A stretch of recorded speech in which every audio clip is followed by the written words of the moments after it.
Hello guys, welcome back to career vibes. आज की video में हम जानेंगे पैरामेडिकल ग्रेजुएट्स के लिए गवर्नमेंट जॉब कौन कौन से हैं। आज के सारे गवर्नमेंट जॉब्स सीआरपीएफ के हैं, यानी कि सेंट्रल रिजर्व पुलिस फोर्स में जो बड़ी संख्या में पैरामेडिकल ग्रेजुएट्स की भर्ती निकलती है, उसकी जानकारी आपको इस वीडियो में दी जाएगी। तो जानते हैं सीआरपीएफ के कौन कौन से पोस्ट पे पैरामेडिकल ग्रेजुएट्स की भर्ती होती है। इसमें सबसे पहला पोस्ट है सब इंस्पेक्टर स्टाफ नर्स का।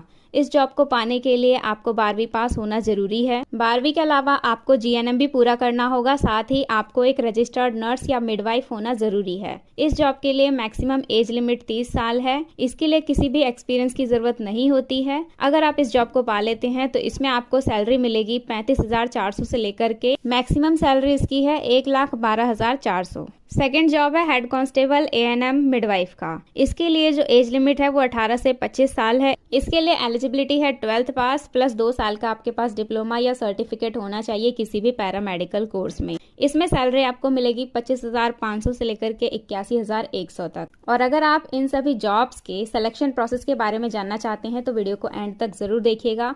वीडियो के एंड में आपको बताया जाएगा कि इन सभी जॉब को पाने के लिए आपको कौन कौन से टेस्ट क्लियर करने होंगे और कौन सा इंटरव्यू देना होगा। तो अगर आप हेड कांस्टेबल एएनएम या फिर मिडवाइफ पोस्ट के लिए अप्लाई करते हैं तो इसके अंदर आपको physiotherapy assistant, nursing assistant, midwife और डायलिसिस टेक्नीशियन के तौर पे काम मिल सकता है। तीसरी जॉब है head constable junior x-ray assistant का। इसके लिए आपको 10th पास होना जरूरी है साइंस सब्जेक्ट से, साथ ही आपके पास 2 साल का सर्टिफिकेट या डिप्लोमा होना चाहिए रेडियो डायग्नोसिस में। इसके लिए एज लिमिट 20 से 25 साल है। इस जॉब में आपको सैलरी मिलेगी 25,500 से लेकर के 81,100 तक। 4th नंबर पे आपके पास है हेड कांस्टेबल और लैब असिस्टेंट की जॉब। इसके लिए भी एज लिमिट 20 से 25 साल है और इसे भी आप 10वीं के बाद पा सकते हैं। 10वीं के अलावा आपके पास एक सर्टिफिकेट कोर्स भी होना चाहिए लेबोरेटरी असिस्टेंट का। तो इसमें आपको सैलरी मिल जाएगी 25,500 से लेकर के 81,100। नेक्स्ट जॉब आता है हेड कांस्टेबल वेटनरी का।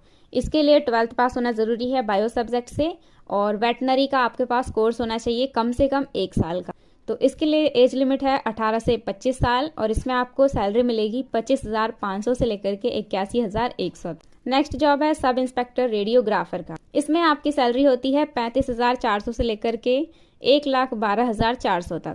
इसकी एलिजिबिलिटी है 12th पास प्लस 2 ईयर का आपके पास डिप्लोमा होना चाहिए रेडियो डायग्नोसिस कोर्स में। इसकी एज लिमिट मैक्सिमम 30 साल है। नेक्स्ट जॉब है इंस्पेक्टर डाइटिशियन का। इस लेवल पे अगर आप ज्वाइन करते हैं तो आपकी सैलरी 44,900 से लेकर के 1,42,400 तक होगी और इस पोस्ट को ज्वाइन करने की मैक्सिमम एज लिमिट 30 साल है। इसके लिए एलिजिबिलिटी है 12th के बाद एक डिप्लोमा होना चाहिए डाइटिक्स में या फिर बीएससी आपका होना चाहिए होम साइंस से। नेक्स्ट जॉब है असिस्टेंट सब इंस्पेक्टर फार्मासिस्ट का। तो इसके लिए भी 12th पास होना जरूरी है प्लस 2 साल का डिप्लोमा होना चाहिए फार्मेसी में और एज लिमिट इसकी भी 20 से 25 साल है।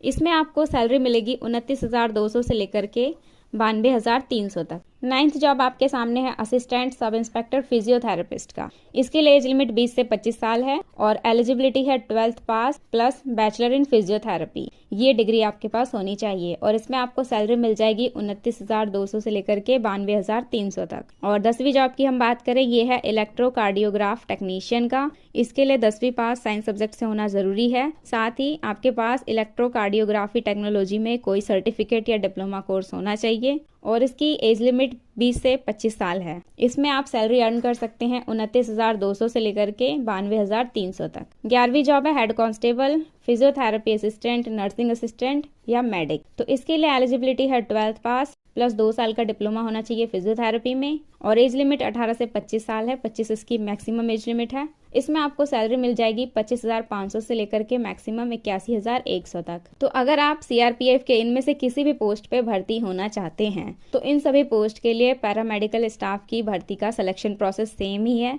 पहले आपको फिजिकल स्टैंडर्ड टेस्ट देना होगा, फिर आपको फिजिकल एफिशिएंसी टेस्ट देना होगा, फिर आपका रिटन एग्जाम होगा ट्रेड के अकॉर्डिंग। ये कुछ ही पद के लिए होता है, सारे पोस्ट में ट्रेड एग्जाम नहीं होता है। और उसके बाद होता है मेडिकल एग्जामिनेशन। तो आखिरी में आपको मेडिकल टेस्ट देना होगा और ये ट्रेड जो टेस्ट है ये किस पोस्ट के लिए देना होता है, किसके लिए नहीं देना होता है, ये चीज़ नोटिफिकेशन में मेंशन होती है। तो ये वीडियो की जानकारी आपको कितनी हेल्पफुल लगी कमेंट करके ज़रूर बताइएगा और हमारे चैनल को भी ज़रूर सब्सक्राइब कीजिएगा। Thank you so much for watching this video.